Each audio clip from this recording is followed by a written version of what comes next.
Whilst I was away on a business trip 16 days after our wedding, I decided to check the videos of the hidden cameras I installed in our bedroom. I saw my wife happily being intimate with the man living next door. I decided to dig deeper and uncovered something that shook me forever. Hello. Thank you for your continuous support. This means a lot to us. If you enjoy the stories we share, kindly subscribe to this channel to help us reach our first 1,000 subscribers. It would be great if you can also comment on which city you are watching from. We might just give you a shout-out in our next story. Today, our special shout-out goes to Colin Cross from Bedfordshire, England. We are glad you enjoy our stories. Now let's dive into the details of today's story. The hotel room smelled of lemongrass and stale air conditioning, a sterile cocoon perched 20 floors above Singapore's neon veins. It was February 26, 2024, 16 days since I'd stood under a canopy of white roses, reciting vows to Lila, my bride, my muse, my everything. 16 days since I'd slipped that platinum band onto her finger, her eyes glinting with something I'd mistaken for love. Now, the jet lag nodded. So here I was, slumped in a leather chair by the window, the city's kaleidoscope of lights pulsing below like a heartbeat I couldn't sync with. My laptop glowed on the desk, a lifeline to the world I'd left behind. And then, on a whim, a stupid, nagging whim, I opened the app for the hidden cameras I'd installed in our new house. Yeah, I know how it sounds. Paranoid tech millionaire spies on his wife. But it wasn't like that, not at first. I'd set them up months ago, before the wedding, when we moved into that sprawling suburban monstrosity Lila had begged for. It's perfect, Evan, she'd cooed, twirling through the foyer, her auburn hair catching the sunlight like spun copper. Our forever home. I'd hated it, the cul-de-sac's suffocating quiet, the way the neighbors' windows stared like prying eyes. I'd wanted a penthouse, all glass and steel, a throne above the city. But Lila had dug in, her hazel eyes. Jake Russo, the contractor next door, all swagger and stubble, the kind of guy who'd whistle at his own reflection. I'd met him once, shaking his calloused hand over the fence while Lila chirped about his amazing deckwork. I'd thought nothing of it. Nothing. Now, here he was, in my house, in my bed, with my wife. I cranked the volume, my thumb trembling. Their voices crackled through the laptop speakers, intimate, unguarded. God, you're gorgeous, Jake murmured, his tone gravelly, possessive. Lila giggled, a sound I hadn't heard in months, light and free, not the tight laugh she'd been tossing me lately. He's got no idea, does he? Jake said, his lips brushing her neck. She shifted, propping herself on an elbow, her silhouette achingly familiar. Evan? That fool will never be able to do anything, she said, and then she laughed again, sharp, vicious, a blade slicing through the air. He's too busy counting his money to notice. The words hit like a fist to the gut. My vision blurred, heat surging up my neck. That laugh, it wasn't just amusement. It was triumph, contempt, a sound that stripped me bare and left me bleeding. I rewound the clip, played it again, each syllable carving deeper. That fool. Me. The man who'd built an empire from code and grit, who'd given her everything, reduced to a punchline in her game. My hand shook as I paused the feed, her frozen face staring back at me, mid-laugh, mid-betrayal. I stumbled to the minibar, splashing bourbon into a glass, the amber liquid sloshing over my fingers. I downed it, the burn doing nothing to dull the ache. My mind raced, replaying every moment of us. The gala where we'd met, her in that emerald dress, all smiles and wit, drawing me in like a moth to flame. The late nights planning the wedding, her head on my shoulder as we scrolled venues. The house, she'd been relentless about that house. It's close to everything we need, she'd said, batting those lashes. I'd thought she meant schools, parks, a future family. Now I saw it, close to him. Jake. I grabbed my phone, old instincts kicking in. Before the millions, I'd been a hacker, side gigs cracking systems for cash, a skill I'd buried under boardroom polish. Lila's social media was a locked vault to most, but not to me.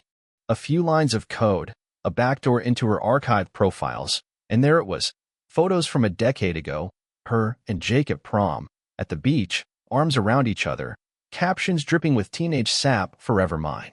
She'd never mentioned him. Not once. When I'd asked about her past, she'd shrugged, all coy and vague, just silly high school stuff. Lies. Every word, every touch, a lie. The bourbon glass clinked as I set it down, my reflection staring back from the window, hollow eyes, clenched jaw. 16 days married, and my world was ash. But something shifted then, a spark igniting in the wreckage. I wasn't that fool she thought I was. Not anymore. I slid the wedding ring off my finger, the metal cold against my palm, and turned it in the light. It wasn't a shackle, it was a reminder. She'd played me, but the game wasn't over. Not yet. I sat back down, the laptop's glow casting shadows across my face. My finger hovered over the camera app again, but this time, it wasn't despair driving me. It was purpose. I'd watch. I'd learn. And when the time came, I'd make her regret every laugh, every lie. The city lights pulsed outside, a rhythm I could feel in my bones. This wasn't the end. It was the beginning. The front door creaked open, and the scent of lavender hit me. Lila's doing, no doubt, her signature touch to mask whatever rot lay beneath. It was March 5th, 2024, a week since that night in Singapore when my world split open like a cracked windshield, spiderwebbing out from her laughter. I'd flown back to California, the red-eyes drone still humming in my skull, my suitcase wheels scraping the hardwood as I stepped into her house. Her house, really, the one she'd fought tooth and nail for. The lights were dim, the cul-de-sac outside cloaked in that eerie suburban hush I'd always despised. I was home, and I was a stranger. Evan. Lila's voice sailed from the kitchen, bright as a bell, practiced as a script. She swept into the foyer, all bare feet and flowing silk robe, her auburn hair tumbling over one shoulder like she'd staged it. You're back. She threw her arms around me, her perfume, jasmine, and deceit, flooding my senses. I let her press her cheek to mine, her warmth a lie I could feel through my jet-lagged bones. I missed you so much, she purred, pulling back to flash that megawatt smile, the one that had hooked me 3 years ago. I nodded, forcing my lips into a tired curve. Missed you too, I said, my voice gravelly, worn. It wasn't a lie, not entirely. I'd missed the woman I thought she was. She chattered as she led me inside, a stream of nonsense about the dishwasher leaking, the roses blooming out back, mundane threads she wove into a tapestry of normalcy. I trailed her, my carry-on thudding against the stairs, my eyes tracking her every move. She perched on a stool at the kitchen island, cradling a glass of Pinot, her phone buzzing beside her. She glanced at it, once, twice, her fingers twitching like she itched to grab it. Long trip? She asked, her tone light, her eyes not quite meeting mine. Brutal, I said, slumping into a chair, letting exhaustion cloak me like armor. She didn't need to know my mind was razor-sharp, slicing through her every word. I'd spent that week in Singapore planning, not sleeping. The cameras had caught more nights of her and Jake, tangled in my sheets, plotting in whispers. I'd watched it all, while rising, my laptop screen a window into hell. But I wasn't ready to strike, not yet. I needed proof, a net tight enough to trap her. So I played the part, Evan Carter, weary husband, too drained to notice the cracks. She bought it, her shoulders relaxing as she sipped her wine, oblivious to the storm I was brewing. Dinner was takeout, sushi she'd ordered, a peace offering I didn't touch. She prattled on, her lies piling up like discarded chopsticks. I ran errands today, she said, spearing a piece of tuna. Had to pick up some paint samples for the guest room. I nodded, my fork scraping the plate, my eyes on her hands. Those delicate fingers that had traced my jaw once, now stained with betrayal. Errands. Right. I'd seen the footage from last night. Her slipping out the back door, a shadow darting toward Jake's place, returning an hour later with mussed hair and a smirk. Errands my ass. She excused herself after, claiming a headache, her phone clutched tight as she padded upstairs. I waited, the house settling into silence, then crept to the windows. There she was, lingering by the glass in the living room, peering across the lawn toward Jake's house, its porch light a beacon in the dark. Her silhouette was a dagger, twisting deeper. I turned away, my pulse thudding, and got to work. The cameras I'd installed were good, top tier, discreet, but not enough. I needed eyes everywhere. In the dead of night, I moved like a ghost through the house, my toolbox a quiet clatter. A lens in the hallway vent, another behind the kitchen clock, one nestled in the backyard trellis. Each click a step closer to the truth. By dawn, the network was live, feeding every corner of her world to my phone. She'd never know. Not until I wanted her to. The next day, I called in a favor. Ronnie, a private investigator I'd known since my scrappy startup days. Dig into Jake Russo. I told him over a burner line, my voice low in the garage. Money, habits, everything. And check Lila's accounts, discreetly. Ronnie grunted assent, his cynicism a comfort. I hung up, the concrete cold under my boots, and let my mind drift back. 3 years ago, the gala. Lila in that emerald dress, laughing at my terrible joke about binary code. She'd pressed a glass of champagne into my hand, her touch electric. You're different, she'd said, her gaze locking mine. I'd fallen hard, blind to the strings she was pulling. Then the house, her insistence, her pout when I balked. It's us, Evan, she'd whispered, her breath warm on my neck. I'd signed the papers, a fool in love. Now I saw the map she'd drawn, leading straight to Jake. She'd built this house of lies. I'd burn it down. The house was a pressure cooker by mid-March, every creak and sigh of the walls amplifying the war brewing beneath its manicured facade. It was March 15th, 2024, and I'd turned our suburban prison into a surveillance grid, cameras blinking from every shadow, their feeds a live ticker of Lila's treachery. I'd barely slept, my night spent hunched over my laptop, eyes burning as I cataloged her every move. She thought she was untouchable, flitting between her lies with the grace of a dancer. But I was watching, and I was done playing her fool. Ronnie's email hit my inbox at dawn, the subject line a blunt, Russo dirt. I opened it in the garage, the air sharp with motor oil and the faint tang of betrayal. Photos spilled across the screen, Lila and Jake in his truck, her hand on his thigh, the two of them at a dive bar, her lips brushing his ear, grainy stills from my backyard cam, their silhouettes tangled under the trellis. Then the bank records, thousands more drained from our joint account, funneled through shell payments labeled consulting or repairs. Jake's business was a corpse, propped up by my money, her hands the puppet strings. My jaw tightened, the concrete cold under my boots. She wasn't just sleeping with him, she was building him a lifeline, brick by bloody brick. I met my legal team at noon, a sleek law office downtown where the air hummed with power. The conference room gleamed, polished wood, floor-to-ceiling windows framing the city I'd conquered. My lawyer, Claire, leaned back in her chair, her silver hair catching the light like a blade. Prenup's airtight, Evan, she said, sliding the contract across the table. She signed it clean, no alimony, no assets, nothing. You've got her cold. I traced the signatures, mine, bold and jagged. Hers, a looping flourish from a night she'd giggled through champagne, thinking she'd won me forever. Good, I said, my voice flat, final. Get the papers ready. I'm ending this. Claire's associate, a wiry kid named Patel, tapped his tablet. We've synced the footage and financials, ironclad evidence. She contests, she's toast. I nodded, the weight lifting just enough to breathe. They didn't know the half of it. How her laughter still rang in my ears, how every frame of her with Jake was a splinter under my skin. But they didn't need to. They were my weapon, and I was sharpening the edge. Back home, I waited. The cameras caught Lila slipping out at dusk, her excuse a breezy girls' night, her sundress swaying as she darted to Jake's. I watched her go, my phone screen glowing in the dim kitchen, her lies a bitter aftertaste. She'd be gone an hour, maybe two, long enough. I pulled up my email, the divorce papers attached in a crisp PDF, Claire's signature a seal of doom. Subject, it's over. No message, no explanation, she'd know why. My finger hovered over send, a heartbeat of doubt flickering through me. 3 years of us, her head on my chest, her whispers of forever, flashed and faded. Then I clicked. The whoosh of the email cut the silence, a guillotine falling. She stormed back at 9, the front door slamming hard enough to rattle the windows.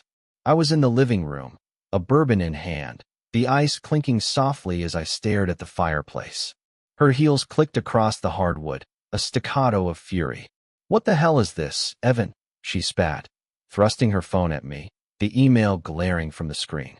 Her face was a mask of indignation, cheeks flushed, eyes blazing. But I saw the crack, the flicker of fear beneath. Divorce, she hissed. You think you can just toss me out like trash? I set the glass down, slow, deliberate, the clink of punctuation mark. "I know, Lila," I said, my voice low, steady, a blade wrapped in velvet. Her mouth opened, then snapped shut, her bravado stuttering. "Know what?" she shot back, but it was weak, a child caught with crumbs on her lips. I stood, stepping closer, my shadow falling over her. "Jake. The money. Everything." Her eyes widened, a deer in the scope, but she rallied, jabbing a finger at my chest. "You're paranoid. You betrayed me, spying, scheming. I'll fight this, Evan. You'll regret it." Her words were a storm, loud and desperate, but I didn't flinch. I just watched her, my silence a wall she couldn't breach. "You'll regret this, Evan," she screamed again, her voice cracking, and then she spun, slamming the door as she fled upstairs. The house shuddered, settling back into its oppressive quiet. I exhaled, the bourbon's burn still warm in my throat. She thought she could win. She had no idea how deep my trap ran. Later, my phone buzzed. Tom, my old college buddy, the one who'd seen through Lila from the start. "She's trouble, man," he'd warned 3 years back, his gruff voice cutting through the haze of my infatuation. I'd laughed him off, too drunk on her to listen. Now, his text was curt. "Heard you're finally ditching her. About damn time. Beers tomorrow." I smirked, the first real warmth I'd felt in days. "Yeah," I typed back. "Need your ugly mug around." Tom had my back, always had. He'd be there when the dust settled, an anchor in the wreckage. I retreated to the study, the door locking with a soft click. The cameras hummed, their feeds a mosaic of her downfall, her pacing upstairs, phone pressed to her ear, no doubt pleading with Jake. I leaned back, the leather chair creaking under me, and replayed her outburst in my mind. "You'll regret this." "Oh, Lila, you sweet, deluded thing." Regret wasn't mine to carry, not anymore. She built this cage, thinking she'd trapped me inside. But I held the key, and I was turning the lock. Tomorrow, Claire would call. The papers would move. Lila would rage, clawing at the walls of her crumbling empire. Let her. I'd be ready, calm, cold, a shadow she couldn't outrun. The trap was closing, and she'd never see the jaws until they snapped shut.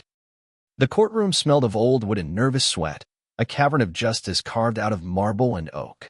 It was April 3rd, 2024, and the fluorescent lights buzzed overhead, casting stark shadows across the pews. I sat at the plaintiff's table, my suit crisp, my hands steady, the weight of 3 weeks planning coiled tight in my chest. Across the aisle, Lila perched beside her lawyer, a slick weasel named Grayson, all pomade and pinstripes, her hazel eyes glistening with crocodile tears. She dressed the part, demure blouse, hair pulled back, a portrait of wounded innocence. The gallery murmured, a handful of her friends, my former friends, whispering pity. They didn't know what was coming. Neither did she. The judge, a grizzled woman with a face like weathered granite, rapped her gavel, silencing the room. "Let's proceed," she said, her voice a low growl. Grayson stood, adjusting his tie with a flourish, and launched into his spiel. "Your Honor, my client, Lila Carter, has endured a marriage marked by neglect and mistrust," he drawled, pacing like a televangelist. "Evan Carter, a man obsessed with his empire, abandoned her emotionally, leaving her isolated in a home she poured her heart into. She seeks a fair settlement, half the assets, to rebuild her life."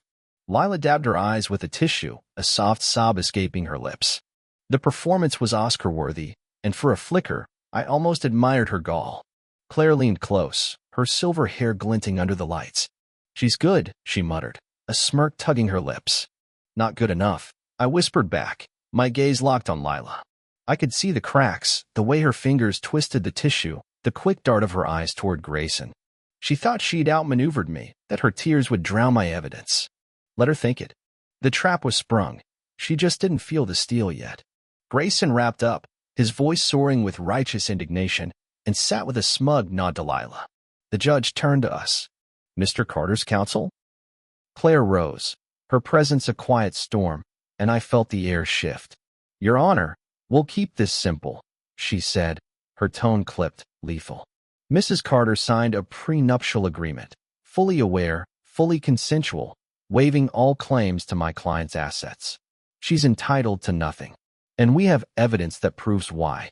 A murmur rippled through the gallery. Lila's head snapped up, her mask slipping. Just a hair, but I saw it. Grayson shot to his feet. Objection, speculative. The judge waved him down. I'll hear it, she said, her eyes narrowing. Claire nodded to Patel, who wheeled in a monitor, its screen dark but humming with promise. We submit video evidence, Claire continued, along with financial records, documenting Mrs. Carter's infidelity and misuse of marital funds. The room held its breath as Patel hit play. The first clip flickered to life. Our bedroom. That night in February, Lila sprawled across Jake, her laughter cutting through the speakers like a serrated blade. That fool will never be able to do anything, she crowed, her voice echoing off the courtroom walls. Gasps punctured the silence, the gallery shifting uneasily. Another clip, her slipping cash to Jake in the kitchen, his smirk as he pocketed it. Then the backyard, their shadows merging under the trellis, her whispers of soon and hours. The monitor went black, but her contempt lingered, a ghost in the air. Lila's face drained white, her tissue crumpling in her fist. Grayson stammered. This is an invasion of privacy. Claire didn't flinch. Taken in Mr. Carter's home, with his consent, on his property. Perfectly legal. The judge leaned forward, her gaze pinning Lila like a specimen. Mrs. Carter, you care to explain? Lila opened her mouth, but nothing came. Her lies choked in her throat. The gallery buzzed, her friends' whispers turning sharp, accusing. I didn't move, didn't blink. I just watched her unravel, thread by thread, as Claire laid out the bank records. Every dollar she'd funneled to Jake, every cent she'd stolen under my nose. The judge's gavel cracked, a thunderclap ending the charade.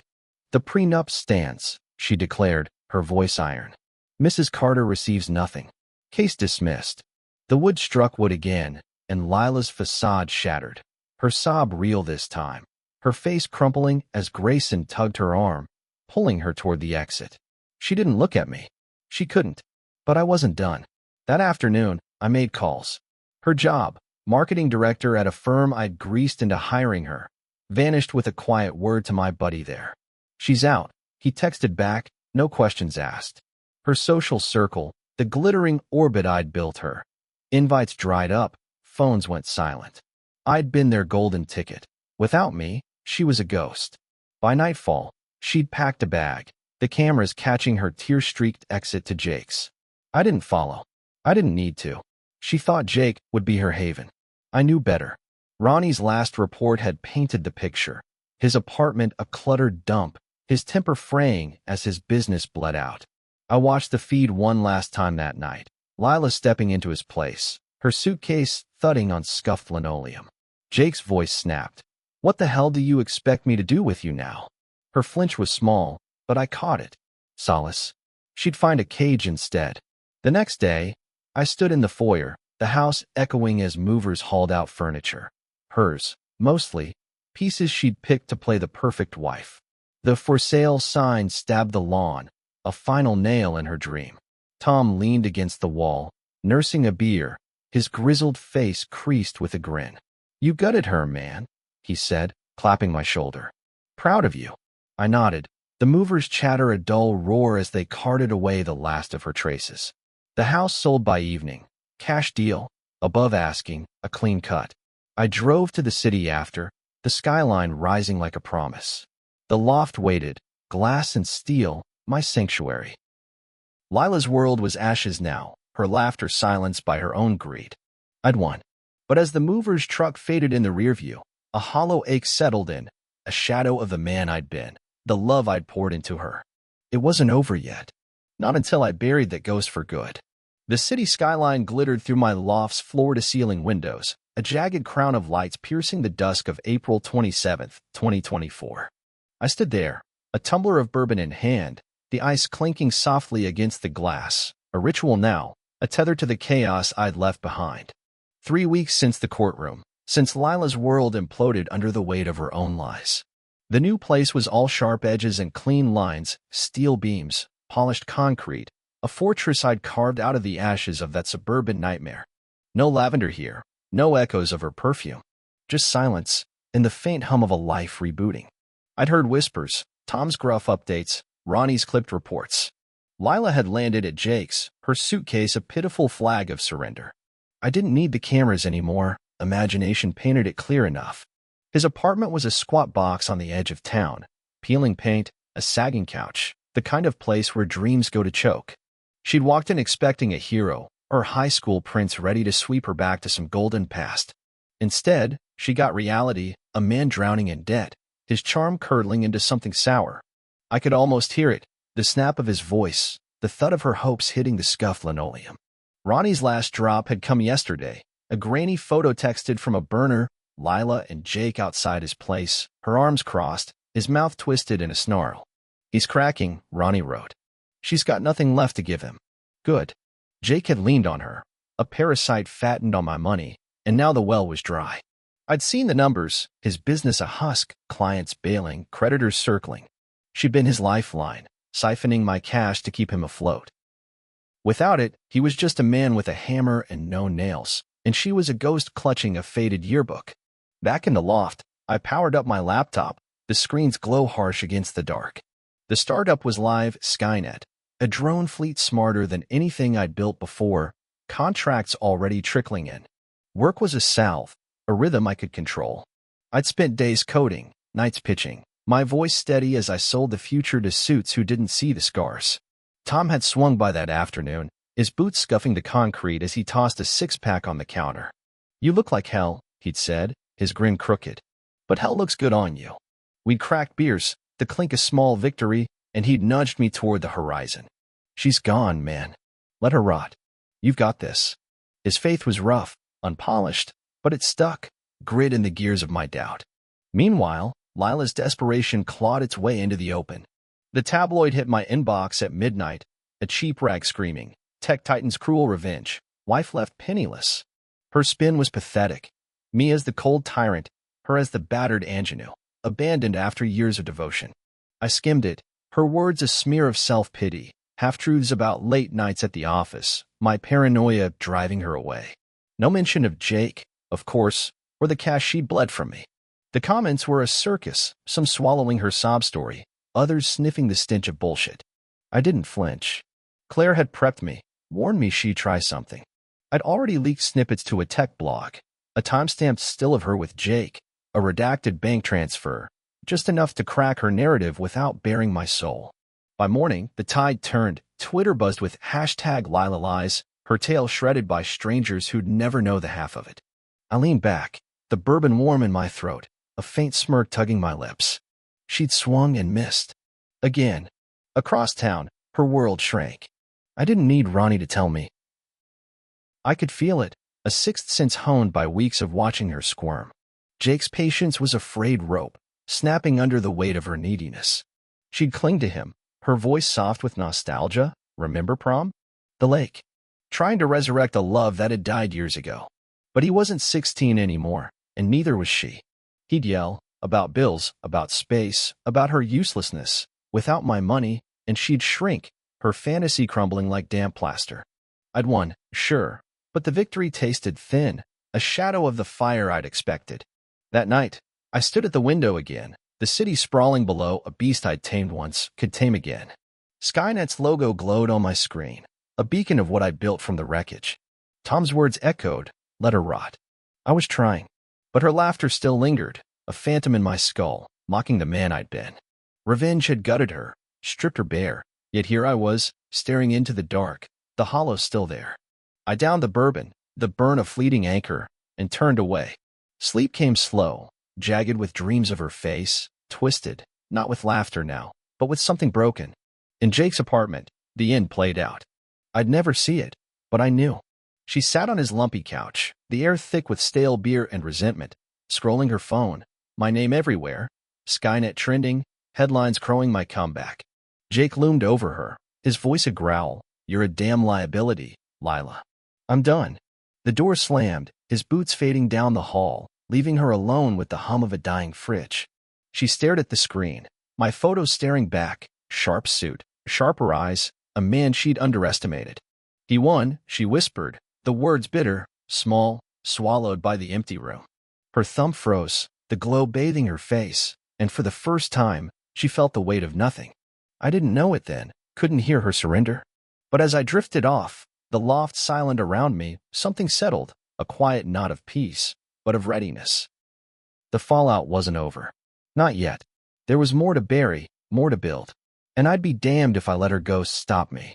The loft was alive with the hum of possibility, the city's pulse seeping through the glass as May 15th, 2024, unfolded in a blaze of spring light. I stood at the counter, the scent of fresh coffee curling around me, my laptop open to a flood of emails. Skynet was soaring, its drones buzzing into deals with logistics giants, my name back on the lips of the tech world. 3 months since Lila's laughter had carved me open, 2 since the courtroom stripped her bare.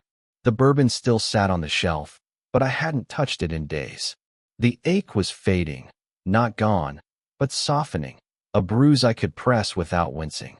Vengeance had been a fire, consuming her, warming me, but now it was embers. I was ready to build again.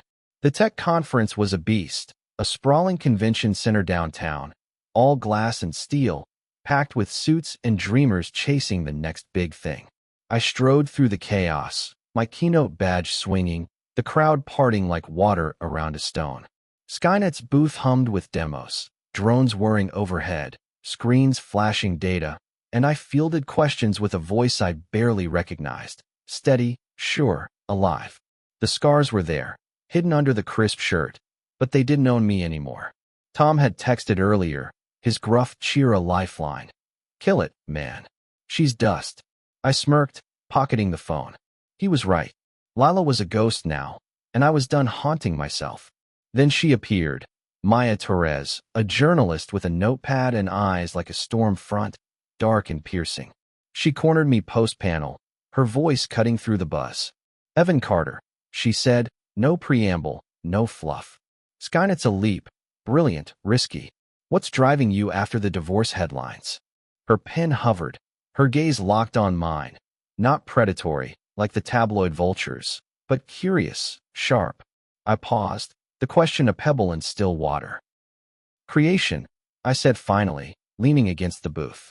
I lost something, someone, and I'm building something better. She scribbled, her lips quirking, not a smile, but close. No revenge angle. She pressed, arching a brow. I met her stare, unflinching. That's done. I'm not looking back. She didn't buy it. Not fully, but she didn't push. Instead, she shifted gears, her questions slicing into Skynet's tech, its ethics, its soul. She wasn't like Lila. No rehearsed charm, no syrupy flattery. Her words were flint, sparking against mine, and I found myself answering. Really answering, stripped of the polished pitch. The crowd faded, the drones a distant hum, and for the first time in months, I felt seen. Not as the betrayed millionaire, not as the vengeful ex, but as Evan. Just Evan. We ended up at a coffee kiosk, the conference din softening behind us. She cradled a black espresso, her fingers tapping the cup, while I nursed a latte, the steam curling between us. You're not what I expected, she said, her tone softer now, unguarded. The stories paint you as cold, ruthless. I shrugged, the cup warm in my hands. Stories lie. I'm just a guy who got burned and kept going. She studied me, her eyes narrowing, then nodded. A small gesture, but it landed like a bridge. Fair enough, she said, and we sat there, the silence easy, hinting at something cautious, fragile, new. Not love, not yet, but a spark I hadn't felt since before Lila's mask slipped. Across town, Lila's world was a different story. I didn't see it, didn't need to, but the threads reached me anyway, whispers carried on the wind. Jake had snapped, his patience a frayed wire finally cut. Ronnie's last note had been brief. He's out. She's packing. I could picture it. His cramped apartment, the air stale with beer and broken dreams, her suitcase open on the floor. She'd begged, no doubt, her voice trembling with, "We can make it work," like before, but Jake wasn't her teenage knight anymore.